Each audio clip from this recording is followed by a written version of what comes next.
Kaushal, a current IB pursuer at Prometheus, Noida. I also work part-time at a magazine called SheSight. SheSight is a groundbreaking initiative. They do a lot for women upliftment across the year, but particularly, this is the first ever episode of our Pestle-Oriented Factors podcast that we've just launched. SheSight works very closely with a non-profit called Prayana. Prayana is dedicated to training underprivileged children, girls and women and increasing their employability skills and helping them to actually find a way to live their livelihoods. By being a part of SheSight, I would like to tell you guys, every one of our guests here are contributing a huge deal. Today we have with us Anirudh Pandey and Rohan Saptu. Hi. So they are two founders of the financial literacy CAS known as Khidmat in the schools. They also are my classmates, and I would love if you guys introduce your CAS project up a little bit. So hi Disha. Now I just like to firstly say that the Financial Literacy Club and the Khidmat project are two separate. We're working together with that Financial Literacy Club of the school, right?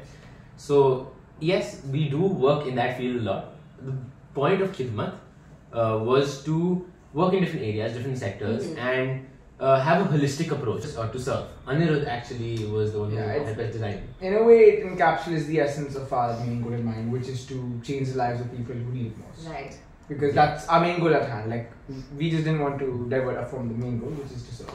Right. That sounds amazing, actually. So, are you guys also the founder of the CAS or the initial stage as well? Yes. As of right now, me, Anirudh, and one of our friends, Shreya Jhunjhunwala, he is working with us. We started this CAS project. There are others in our class. Right. But as of right now, that sounds great. So, we've all covered the briefs of the CAS, but I want to know a little bit more about your feelings. So, what really led you to start this project and what actually inspired you, I would say?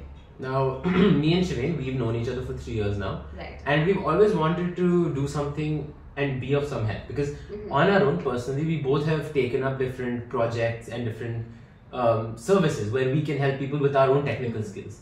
Now we've been wanting to do something like this, and IBDP gave us the opportunity to do so. Right. Now Anirudh joined this year in August, and after some time, once we got to know him well enough, our goals actually met and they aligned. Yeah. Our final goals. So Anirudh, would you like to continue? Personally, what do you feel?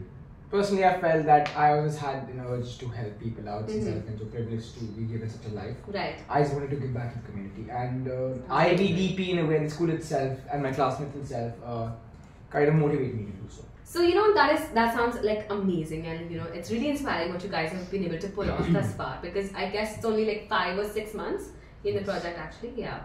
So in what ways do you believe that financial literacy and empowerment can actually positively impact a woman's life? Now, a woman's life, or just let's take someone's life for example, what it revolves around: freedom, the right to make their own choices, and being independent, not only economically, not only financially, but also socially. Right. So now I believe that women should have the power to decide what they want to do with their own money. If it's to spend it on XYZ or this or that, and they should have full control over their money and their own life. And I feel that being financially independent opens the gateway to being independent in a lot more areas in your completely life. That is very important. I think not just like with CAS itself, but I feel like even in generally in life, financial freedom is something that gives you a lot of upper hand in a lot of situations. So, Anirudh or Rohan, have you guys witnessed any very specific examples where financial literacy actually, really changed someone's life for the better? Yeah, I think I can answer that. Earlier this term, so once we had come up with this project had come to life, me, Anirudh and Shivain and the rest of our group members, Anag, Shivansh, we had gone to a school down in Delhi. Right. Now what we were doing was we were teaching the teachers, or giving a lesson to the teachers about how to be financially independent. Right. Now I remember Anirudh and me, since we both specialized in stocks, so did Shivain, we taught them how you can use this money, how they can put it in, and how it grows. Sounds great. And a few examples, I think the teachers there that we worked with closely for a while, they understood the meaning of being financially independent, and their life actually grew from that. Because a lot of them started their own side businesses, they're able to maybe get life insurance, and it was actually really That sounds amazing. I think that's also a very unique approach that you guys did take, because stocks is always considered like a taboo sort of topic, but I do agree that teachers and housewives could actually really benefit from something like that. So Anirudh, in your journey towards financial literacy as a whole, are there any specific challenges or barriers that you think women particularly face that you've actually noticed? I saw a lot of challenges, particularly the most vivid ones were within the household itself. So I saw there were many cases of domestic abuse, many times how women were just held back by their own family, by their own children and family, people who should be supporting them instead of pulling them back. And I don't believe it's their fault per se, it's just that they live in a society which hasn't modernized enough for them to realize that it should be gender equality rather than male being the breadwinners. Right, I agree. I think patriarchy to a huge extent actually influences people from lower economic backgrounds particularly, and their day-to-day lives and how much control their particular set of women have. That is something that is completely very valid. And Rohan, do you think that you have taken any steps to actually address certain things and certain gender disparities? Yes, I'm going to say as a group, as a project, together what we work towards is, obviously there are a lot of ways that you can go about this. There are things such as financial, their place in the house, how their voice is heard. But since we feel that it is easier to help only the women instead of alter the mindset of those in their house, which can be more challenging, we started with the financial side. We as I said, we helped them gain more financial independence, but also we had screenings and sort of these sessions that we held in our local area, in villages where their family, the members of the area, of the community, were taught and given information about how times are changing and how we need to let go of the past.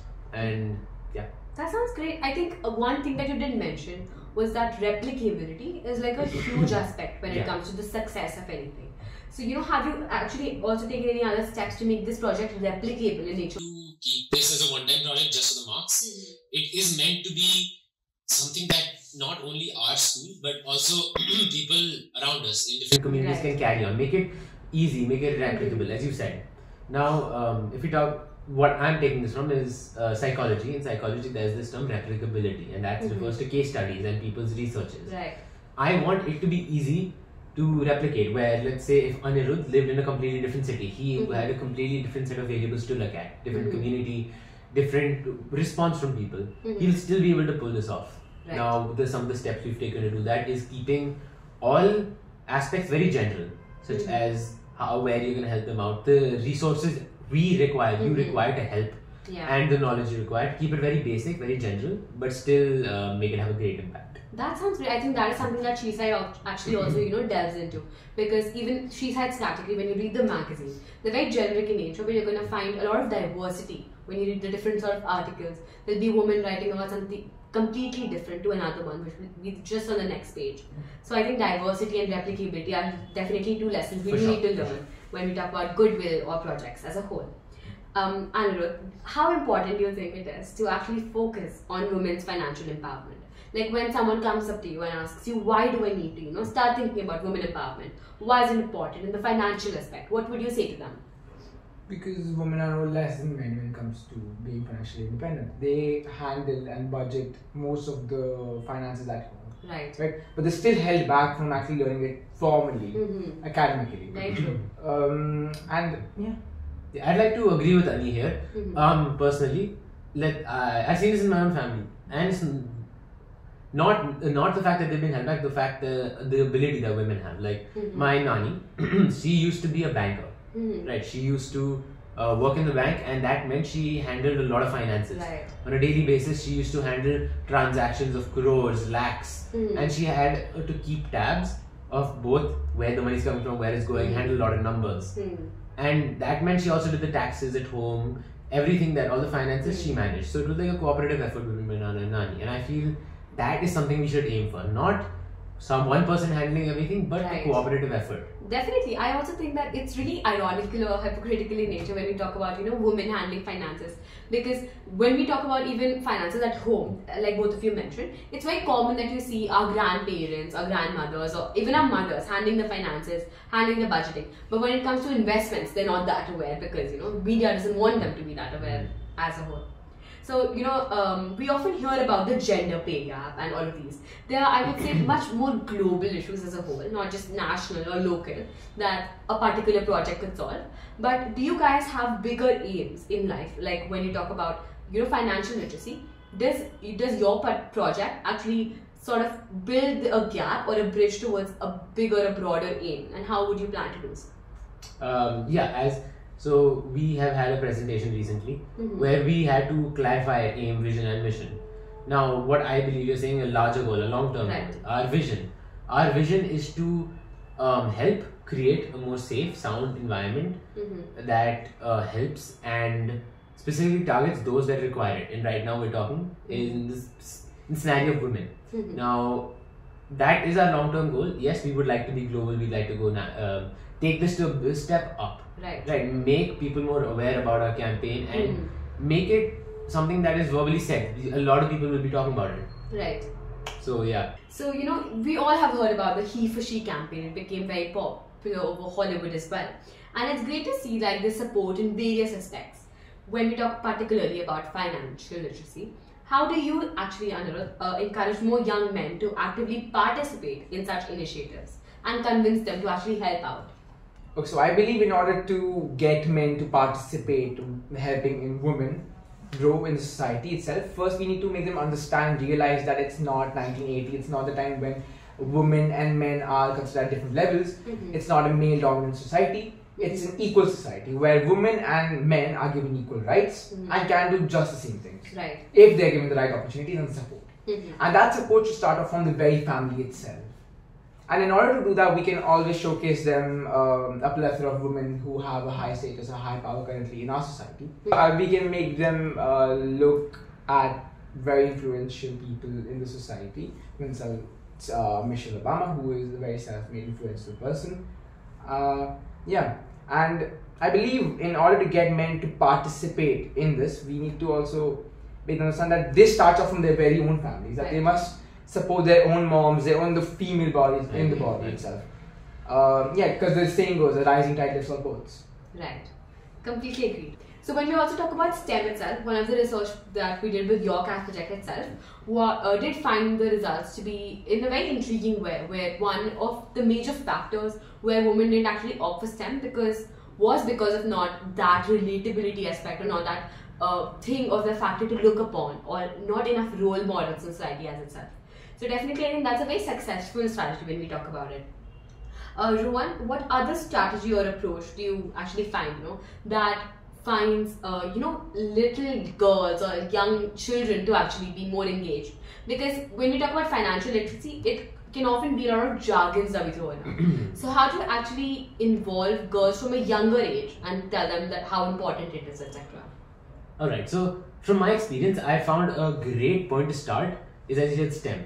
When you get little girls introduced, you broaden their horizons, you give them more to look at. And I believe STEM is a great place to start. The sciences, the natural sciences, looking at those and going that route kind of gives them a chance to explore and have a look at what options they have available. And if that doesn't work out, perfectly fine. Because I'm looking at this from the point of view where I started. I was introduced to all this stuff from a very young age. My parents were really motivating and they always just let me do whatever I want. And I believe little girls from specifically rural households, from the lesser economically developed households, should get that same opportunity. And since, as you said, financial literacy is very heavy, and some women by choice, maybe they don't want to handle it. They don't want to look at that stuff. And that is perfectly fine by choice. So you can get them interested in other fields. That sounds amazing. I think you guys are both doing a lot of amazing work. Is there any final message as, I would say advocates of women upliftment that you would want to share with our audience here today? I mean, I agree with what Rohan said, but nevertheless, financial literacy is a very important, crucial element. While it may seem heavy, it's just as crucial for every person in the society, regardless of the gender or race to know. I completely agree with Anirudh. It may be heavy, it may be a lot to take in, but at the end of the day, it is important. And after a certain point in time, there will be a moment will come where, whether you want to do it or not, it needs to be understood. And I believe our project and the strides we are taking will be able to help our community, give a nudge in that field. Right. Definitely. I think one thing that SheSight always does, it always ends with a story, because end of the day, it is a magazine. So would you guys also want to share a little success story for our audience, and then we'll just quickly wrap up? Yeah, I'd like to. So when this CAS project started, we had a minimal idea of what we were going to do. It was just, we knew where we were going to help and how we were going to help, but we had no idea where to start. As it's such a broad topic, there are so many ways we can help. So we had started off very small with this clothing drive, and we hadn't expected it to be very minimal, maybe take a day or so and we get it done.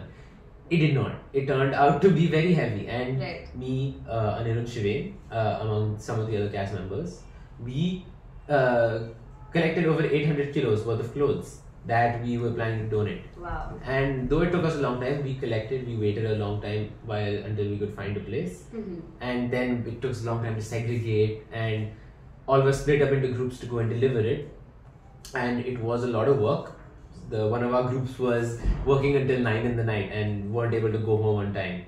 But at the end of the day, we got it done. I think that was not only a success story for those who were able to help, but also us, as we were able to complete such a huge undertaking and really follow through on our promises. To build on that, another thing that I realized out of this story is how easy it really was to gain those donations and to distribute those donations. So we see how there's a generic belief that kaun hi donate karega. There aren't as many people who donate or actually participate, but it was actually the opposite. It was harder to distribute these donations.